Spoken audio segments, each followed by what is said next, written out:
90% dos brasileiros consideram que o local de maior risco de assassinato para as mulheres é dentro de casa, por um parceiro ou ex-parceiro. Os dados são da pesquisa Percepções da População Brasileira sobre Feminicídio, realizada pelos institutos Patrícia Galvão e Locomotiva com o apoio do Fundo Canadá. A pesquisa é reforçada pelo número de mulheres que dizem terem sido ameaçadas de morte por companheiros ou ex.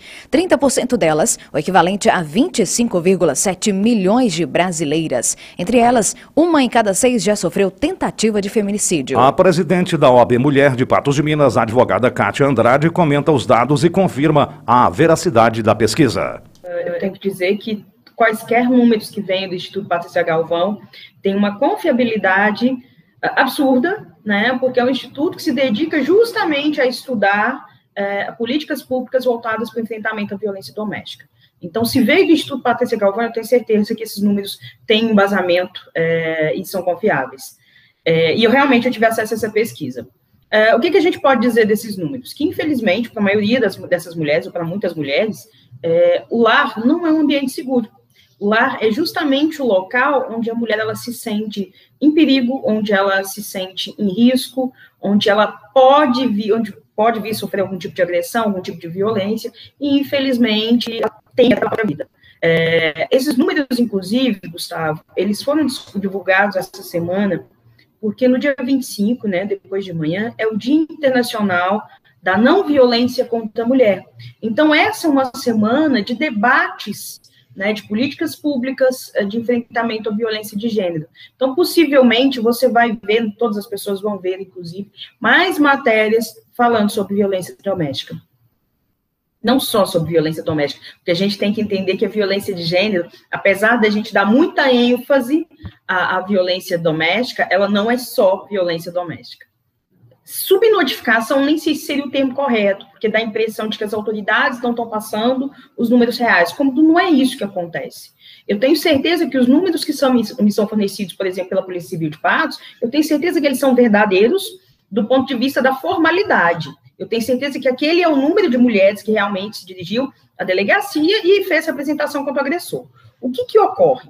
É que nós temos uma demanda invisível nesse assunto, né? Com a pandemia, isso realmente explodiu. A gente sabe que hoje, sempre existe uma demanda invisível. Hoje nós entendemos que nós temos uma demanda represada, porque agora que as pessoas estão voltando a ter uma vida normal, agora que as pessoas estão buscando emprego, estão saindo de casa, então, muito possivelmente, algumas dessas mulheres, nem falo em Patos, porque Patos, a gente, graças a Deus, não foi... a gente não sofreu com pandemia, por exemplo, como nos grandes centros. Mas, por exemplo, aquelas mulheres que moram nos grandes centros, muito possivelmente, agora que elas vão ter coragem de sair de casa, de enfrentar o ciclo, de romper o ciclo da violência, de denunciar. Então, muito provavelmente, esses números tendem a aumentar, por exemplo, ano que vem. Kátia Andrade informa os primeiros passos para provocar a diminuição dos números da pesquisa e as estratégias para neutralizar a ação de agressores ou feminicidas. Ao contrário do que a maioria imagina, eu não vou responder para você te dando uma resposta punitivista. É óbvio que eu quero que o agressor pague pelo que ele fez, isso é indiscutível, mas isso não é a solução. A solução se chama educação. Se você educa crianças e meninos, né, jovens, que existe uma igualdade de gênero, que você não pode menosprezar uma mulher, que você não pode bater numa mulher, se uma criança é condicionada a entender que aquilo que é certo, no futuro, ela não vai ter que precisar ser presa, ser punida, né, legalmente falando, porque agrediu uma mulher. Se você educa os homens, porque os homens também, apesar de mais velhos, eles também podem ser educados, a entender que violência contra a mulher é crime, e não além de ser crime, é imoral, não é justo, não é digno, muito possivelmente esses homens também não vão cometer os crimes que a gente está falando, e muito provavelmente eles não vão reincidir na violência, né? Se eles forem educados a isso. Então, eu, de verdade, ao contrário do que a maioria, alguns defendem, punição, ela tem que existir, obviamente, nos casos concretos, mas é uma solução paliativa.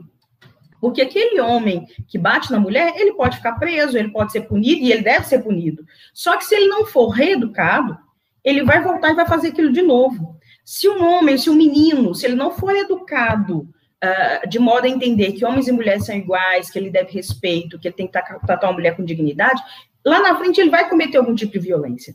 Então, a solução para isso não tem outro caminho, é a educação.